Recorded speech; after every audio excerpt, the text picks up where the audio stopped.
Good morning. It's almost 8 a.m. on the East Coast, and we had a beautiful live chat last night, and we went through the doorway of the mysteries with our guide, Saint Germain, and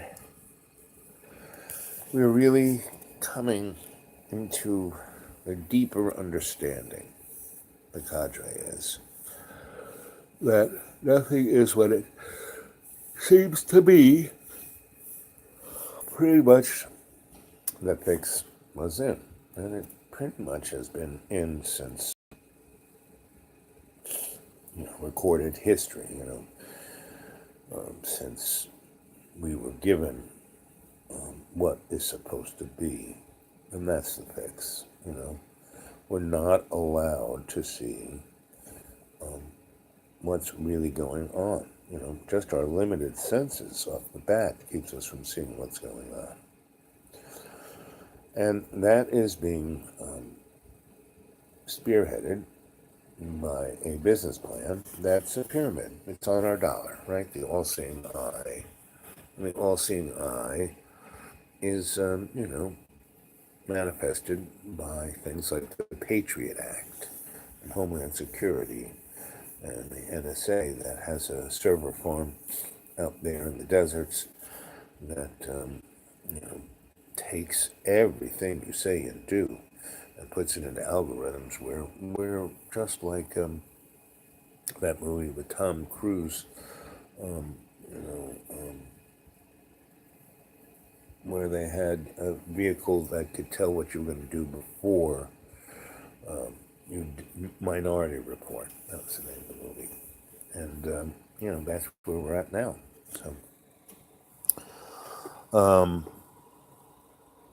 But our chats on this channel, Dreamy Dreamland with Sensei Al-Bab, is a tool that's out of the context of the powers that shouldn't be. It's in a space that is controlled by the artist in the first person in co-creation with love. And that's like definitely in another dimension from what the powers that be think. Powers that be think of fear and anger and manipulation through, disruption of one's psyche. But your psyche is a limited, it's not your consciousness. It's like a artifice. It's based on cultural taste. And people like Richard Dolan, he's a great historian and a man with a great passion and for being a patriot of a democratic, not in small d, but democracy. The idea of freedom.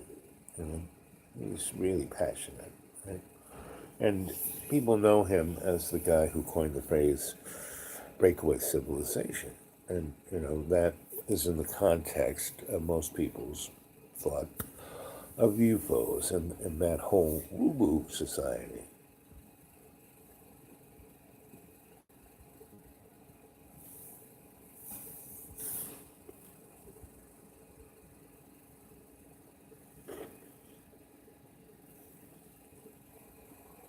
To go within, to care for all our relations, and to not be beaten down by the continuous drone of the fear-mongering military, industrial, scholastic, banking society,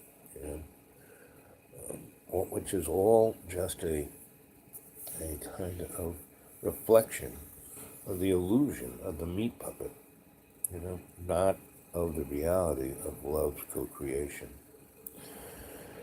And there are so many things, that we, asteroids hitting us, the poles changing, and,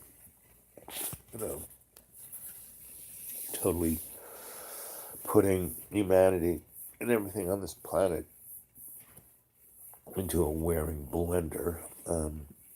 And, geologically, you can see things of that nature have occurred, and that they occur, like, quickly, not just over eons. And, but by going within to the real reality, we can rewire this, you know.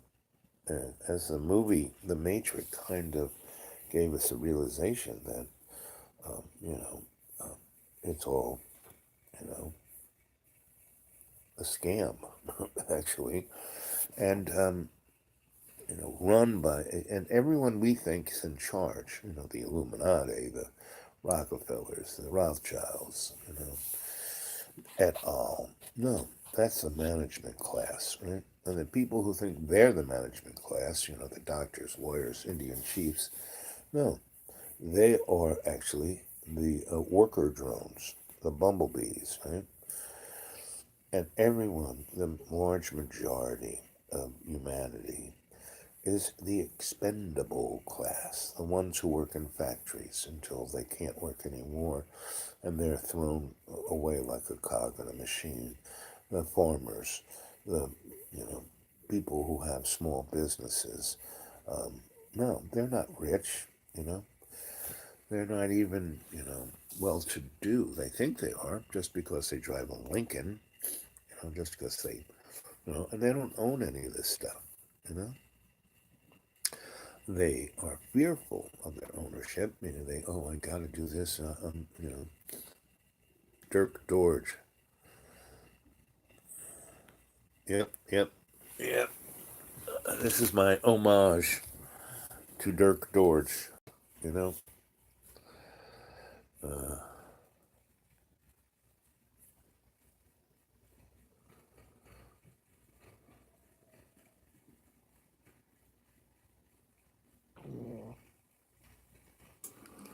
Yep.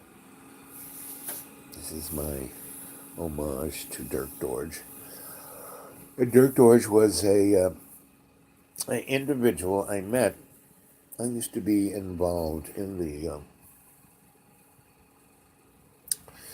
anti-nuclear movement. I worked in Los Alamos, Sandias, Kirkland Air Force Base up there in New Mexico. And I saw a lot of things, and I had been in the avant-garde artist scene, and I kind of got taken there by a dance company and then left there. And then the only thing I do is I sold vacuum cleaners. I had worked in McDonald's, and I said, screw this, and I went and got myself a good paying job, which put me right in the face of all of that. And when I made it back to New York City, I went to my artist friend. Oh, where you been? Oh, on vacation again? Yes, but I've seen things I need to tell you about. And I said, man, forget, the war, forget, the race, forget,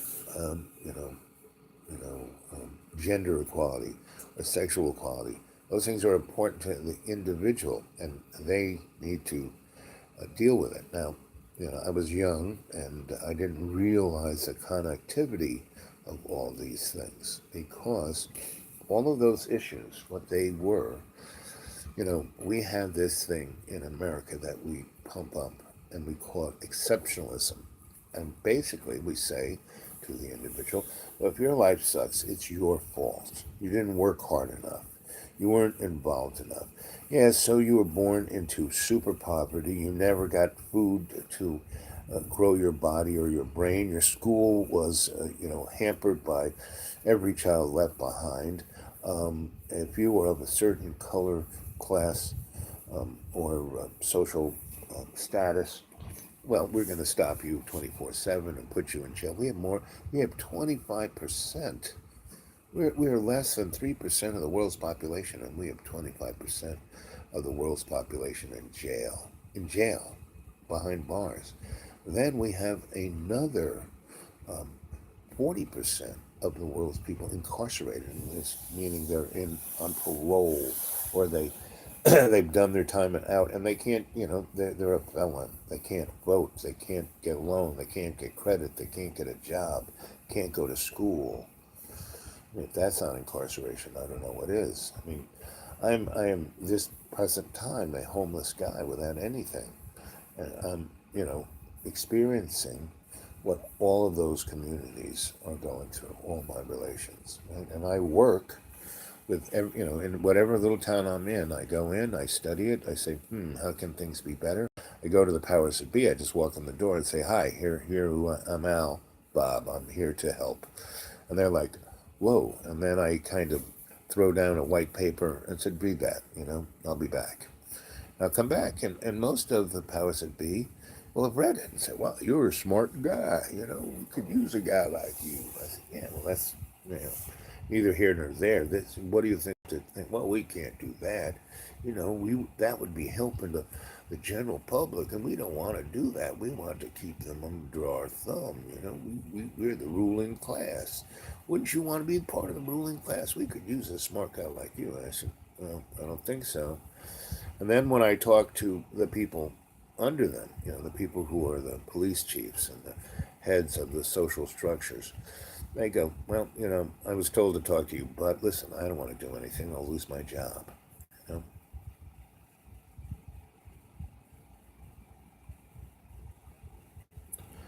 no, not quite, but I may look like him. I have this face that looks like everybody. Everyone thinks I'm somebody else, which is not a bad thing. A lot of people think I'm, you know, um,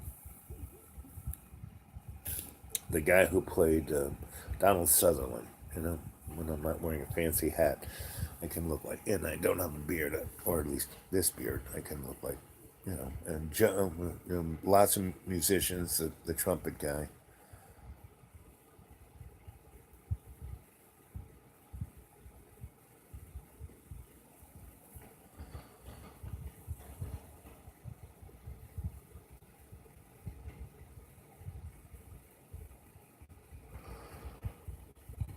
Like being, that's, why I do it. I know that, not everyone can be on the chat. But I do know there's like almost 300 of you guys reading these things and talking about it and developing the realization of all our relations. So that is stronger than any Patriot Act, any, government, any corporate state. I mean, another guy named Christopher Hitchens and Jimmy Dore. He's a comedian. You should go check out his channel. He really has some. So and you should watch someone with Christopher Hitchens. And that guy has been he's Pulitzer Prize winning reporter. Worked for a lot of people. Been in. He's kind of like me. He's in the. We're almost the same age. He's been in places where it was happening and reported and was honest about it, right? And he had worked for the New York Times for 15 or so years, and he said something righteous and honest. And they said, basically, what he said was that, you look at Israel, and it used to be Palestine. And when the Jewish state was put together, it wasn't put together to be the Jewish state. It was there to be for everyone, right? Palestinians and everybody. And slowly, the Zionists, who were the Anunnaki, who were the basic, that hidden hand folk, took over, and we have what we have today. A basic. Israel is what South Africa was. Apartheid. It's an apartheid state. But way worse, way, way, way, way worse.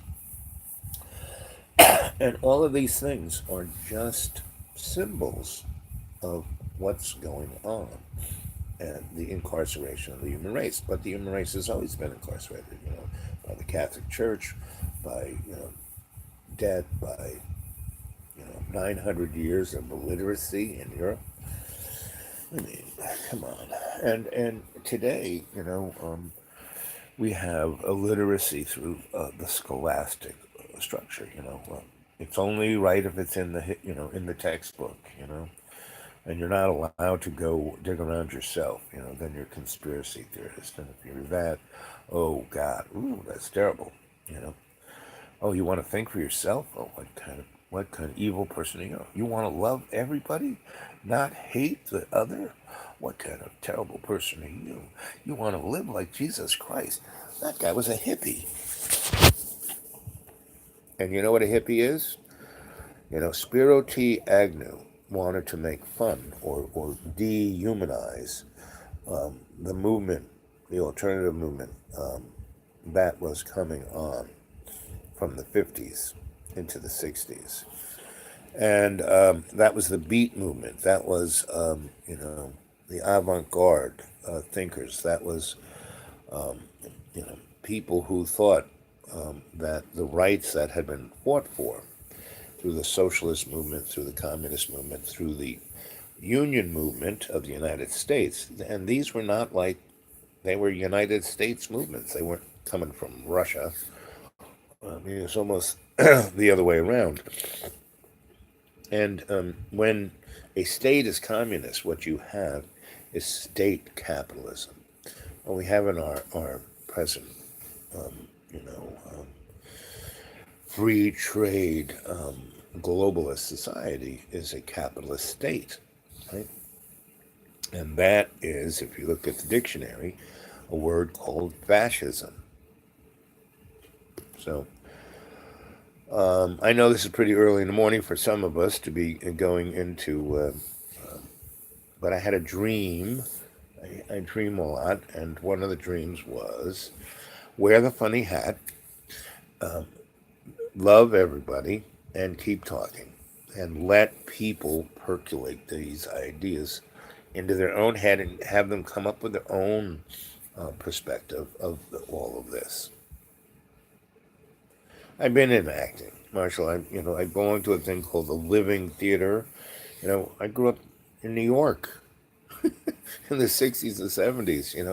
I had a TV show called Potato Wolf on Manhattan Cable. Right, it was part of a thing called the Collaborative Artist Projects, and we were the first group to actually get money from the NEA. Most of the NEA, you know who started the NEA? Jesse Helms, to show the commies that we got culture here, and so that money went to the rich people. Went to the ballet and the opera, and things like Lincoln Center and Carnegie Hall, and yeah, I worked for all those guys.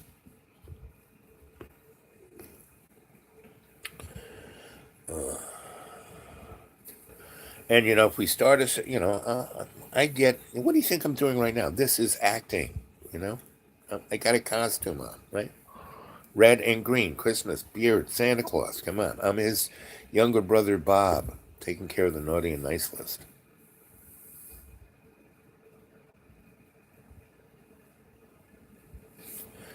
Yeah, um,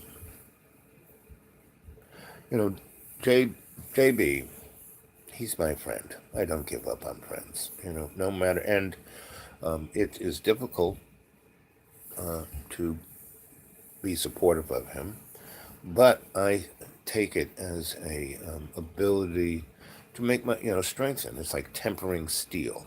JB is helping me temper things, right? And he would be really, ooh, people go, he's nuts, but he's not. See, if he was, ooh, it'd be watch out. But he actually has empathy. He actually has. Um, I mean, he's like a radio. That I mean, I would, how am I going to pay my bills? If he would just let me. When I years ago, 2 years ago, I taught him how to meditate, like I've been teaching you guys, and he really snapped right to it. But then he started seeing what was going on in his own life, and he didn't want to see that. Like majority of the population of the United States and other Western industrial collapsing societies. And I'm just going to stick in what I know, just to go in that circle. I want my family back, blah, blah, blah, blah, blah, blah, blah, blah, blah. And that's, yesterday morning's one. He walked into, the morning chat, And instead of me, Buddy was going, shut that guy up, he's, but Buddy, hey, we don't shut you up. We appreciate your amazing ability to see things. And when you were saying, shut that guy up, Jay, that was also amazing. I was going to tell John, and John went back and looked at it and got all bent out of shape. I mean, he doesn't read, Buddy is like Tweety Bart. He don't know me too well, meaning if you embrace him, he rises to the top to be the best he can be, and that's why I love Buddy. That's why I love everyone in the chat. Everyone in the cadre is the same way. Everyone is rising to the top. John, not so much. He can here and there, but he is so stuck in his misery, which he'd rather be and then change. I give him plenty of alternatives. Hey, you could do that because he is smart. He is challenged. He has an amazing education. He's got a great system backing him up.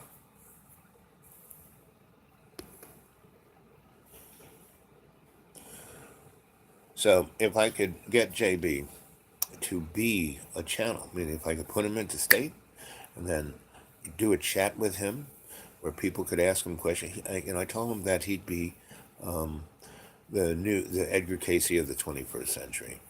And he goes, Casey, he's a mass murderer. I mean, he goes to the negative thing all the time. That's disruption. He's kind of, the Donald Trump, going to, and I think Donald Trump, I knew him. Anybody who was in New York City knew Donald Trump. He was like Kevin Bacon. You were 7 degrees to the edge of him. In his, lauded Trump Tower, I had a girlfriend who was an architect, and she worked for a company, and she was down a team, and she was on the lobby team, and then the guy who was in charge kind of got sick or died, and she was the one who could take over, and in there they had this, one of the things was when you walk in, there's this wall that's like a waterfall, and I was making art that was reflective things, and I would put them all over the place where there was just ambient light of a certain frequency, and it would like take that light and just make it go crazy in whatever room it was in. So that was my little, I'm just going to leave it there and walk away in a restaurant or museum or office building, and it would just be, whoa, what the heck is that? And so I made these little things and put them at the base of that thing, and that's why that lobby sparkles. So I got paid really good. That was great for my street cred. I got a lot of business from other companies. So you did that? Oh, wow. And I got to go to a number of meetings where Donnie would be. And like I said, he had the attention span of a fruit fly. And, but he was just the poster child. But he had what do they call it? Aggressiveness. He would jump on the opportunity, whatever it was at the moment, like a cougar, and young. So anyway, I was just going, So and all the stuff, I built all these nightclubs or worked on all these nightclubs. I was the electrician for all these nightclubs. And like Studio 54, the basement was, it was like something out of Dante's Inferno. And that there's a story in my, xratted.blogspot.com called The Most Ubiquitous Truck Stop in the Universe. And that was like the basement of Studio 54. That's where I got the visualization. So you want to know what the basement and what they were doing in the basement of the Studio 54. So he and his lawyer, the guy who's really, his name will pop in my head, but he's, he was, stone cold, vehement, nasty against gay people, and he was gay himself and died of AIDS, and that was Donnie's lawyer. He was the guy who was Joe McCarthy's lawyer in the roasting of going after hidden commies. And it just didn't go after people in the government. It went after thousands of people. And Ayn Rand and this really, really sick fuck lawyer dude, what's his name? It'll pop into my head right on the edge. Basically ruined, the social and political alternative movement in the United States in the 50s. And thousands were fired in universities, so universities became more the prison rather than the open storeroom of knowledge. And this has been going on, what, happened on 9/11 had been planned for decades, if not a century, since the Civil War. And, Joe Biden, right, Mr. Liberal, he's the guy who wrote, how did they, in a matter of a week, turn out a law that was 6,000 pages long? Joe Biden wrote that 10, 20 years ago, right? Had it in the drawer. And you talk to him, and he's proud to tell you that he did that, that he basically changed the United States from a barely free society to a prison society, right? And why am I doing, these chats? Why, let's see, who's the guy who said, man, you were like knocking it out of the park? Well, I am nearly died for the sixth time. Um, I've done everything I could ever do, pretty much. Um, what I really want to do for my last hurrah is this, and bring everyone who can make it to the Deep Green this spring and this summer, and we stay there. We build a nice community, and we take it forth back into your communities. We get a group that don't aren't distracted by a job, career, family, any of that kind of stuff, who are willing to hit the road and go into little towns just like the Dharma Bums did, right? We're the Dharma Bums of the 21st century. And culture and art is what can change things. So, collaborative artist projects, right? So, a group of us said, man, this is terrible. We were in Soho, and we were paying rent, and the powers that shouldn't be were like hassling us for just being out of step with everyone. And luckily there was a politician named what was his name? He turned the fame, the Big Apple, branded it mayor. Oh, he's really good looking. He was a Republican. He was the last of the liberal Republicans. What's his name? Anyway, we went into his office and said, "Hey, buddy, we're not stealing anything, and we're living in a neighborhood, Soho, south of Houston, that's just factory buildings, and it's an eyesore. And it, why it was there was an anachronism because everything north of it was all built up, everything south of it was all built up. And why was it what it was? It was because of World War II. It just happened to have everything needed to stamp out cogs for bombers and tanks, and they didn't build them there. They just built a lot of cogs, and they had a workforce there, and they had the transportation and the power and all the things you need to knock it out. The buildings that could stand these big stamping machines, and then the end of World War II, and Con Ed bought that neck of the woods because they were going to stick a nuclear power plant there, right, and pump it in. Back in the day, Edison had his DC that couldn't be transmitted more than 6 miles. So why New York City has a just a spider web of steam lines everywhere is that it was a lot easier to transport steam through a pipe to generators in different neighborhoods than it was to have a singular electric system that could do it. It wasn't until Tesla brought on alternating current. And then in the 1870s, Tesla went from that, and Edison only begrudgingly, you know, took up AC because it was so much better than his. And Morgan, his banker, said, "Listen, you either go along with this, Mr. Edison, or you will be in the dustbin of history."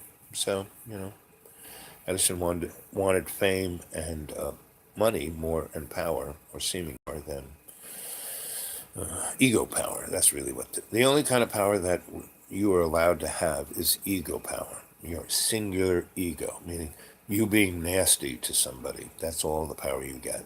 You know, to change anything, not so much.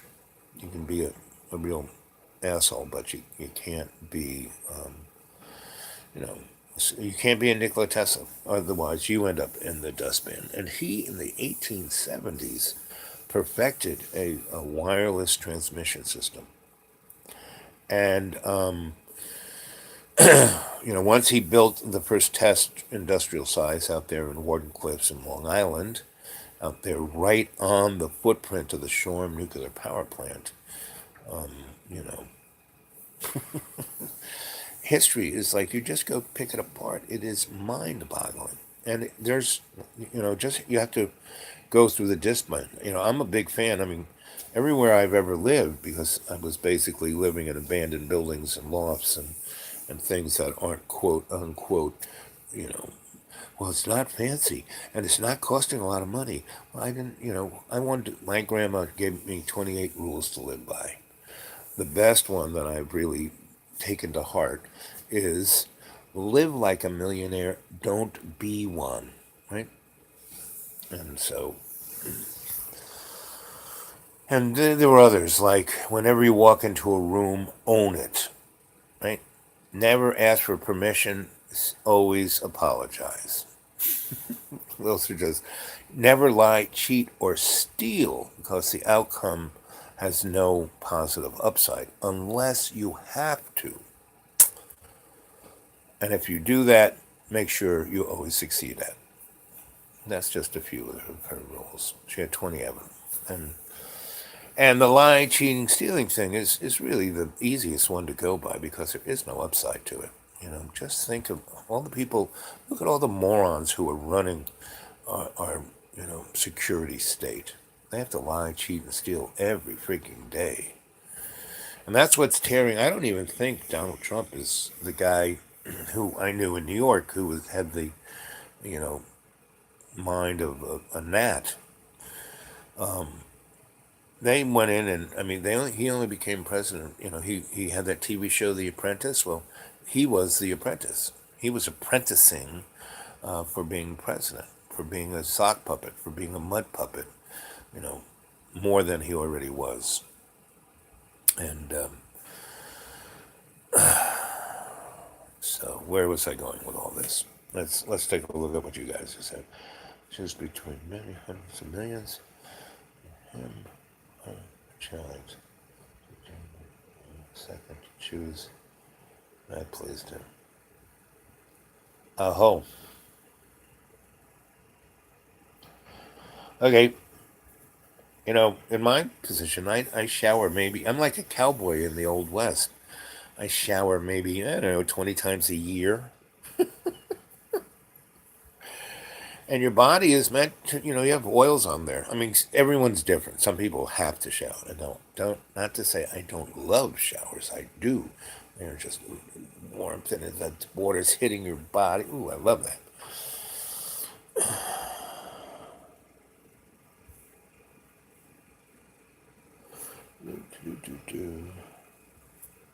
Let's go back. Dirk Dorge, yeah, related to Daniel De Martino. Yeah.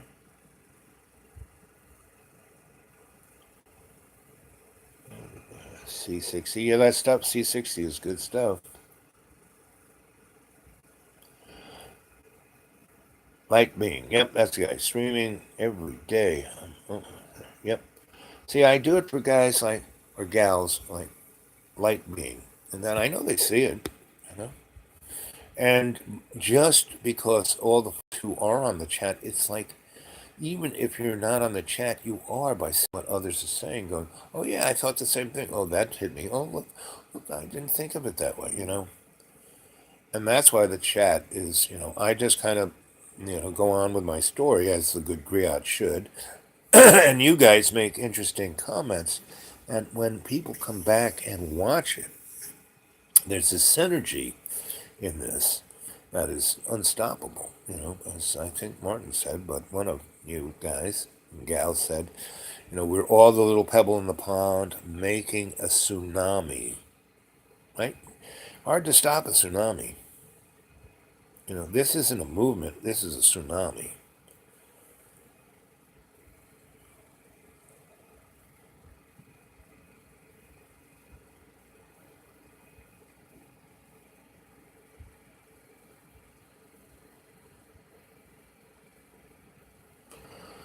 And that's how we are all blessed in different ways. You know, that's what makes the salad bowl, the different ways. And there are so many great masters. Too bad we only have 9 doors to go through. Well, I'm going to, we've gone through 4. There's your, you know, superconscious mind, where you have your place of your own choice that you can go to. And then we went into fairyland, and we went through, the event horizon of death. And then we went to the land of mysteries with Saint Germain, right? So we've got 4, and we have another 5 doors of the 9 doors. But the loving, beautiful thing of the 9 doors, as you go through all 9 of them, through the fireplace, you can get other guides to take you through the doors, and you'll see it through the motif of that guide. And that's another good thing about our guides. They all have a different motif, a way of looking at it, an aesthetic, right? Not a taste, not a, judgment. And that's what culture is in the meat puppet land of illusion. It's the taste and judgment of hate, and that's when you read someone's judging this or that, a movie, a book, or it's doing it through their hate. Even if they love it, it's coming through their hate. That's kind of interesting, but well, 37 minutes and 22 seconds. Maybe 37 minutes, maybe 40. We'll keep going till 40. And you probably noticed by now that I stop at synchronistic moments, and I start at synchronistic moments. This is a shamanic ceremony that I'm doing here. See, I even got the fancy hat. This is something the Pope is he's got some fancy hats, and virtually what we're heading for. We're heading for an environmental oops. We're heading for, you think 9/11 was a red flag? And I got the red hat, the green, Santa Claus, Bob Claus, Santa's younger brother, always watching the naughty and nice list. With those naughty folk, we are going to have a Steven Spielberg extravaganza of alien invasion. It's going to be like Liberation Day, no. 4th of July Day, no. What was that? Independence Day, that's it. But as everything is done in this illusionary world, it's the reverse. When we have No Child Left Behind, that meant every child left behind. When we have anything that deals with whatever they say, it's the opposite. So if we're having the Independence Day, it's like Slavery Day, right? So anyway, look how quick it goes. It's 39:03. So another minute and a half, it'll be 40. So go check out Jimmy Dore. Go check out Richard Dolan. Go to my stream. You guys on my inbox give me so many interesting stuff. You give me all kinds of great links on my email, and then I go look at them, and then they're on my channel's history. You just go flipping through that. You'll find some fun stuff. So a friend of mine sent me this thing of a guy who he is like John, but he is open to being that channel. And he is like on 20 different channels every second you're watching him. And information's coming out of this guy like, whoa. Okay, 40 minutes and 04 seconds. 40, I say goodnight and I go, maybe I even go have a shower. It's just freezing cold and like, anyway. So, I love you all. You have a beautiful day. Keep on keeping up. Remember, always he loves co-creation. I love you guys. I'll see you tonight at 7. Showers are good. See you later. 40-40.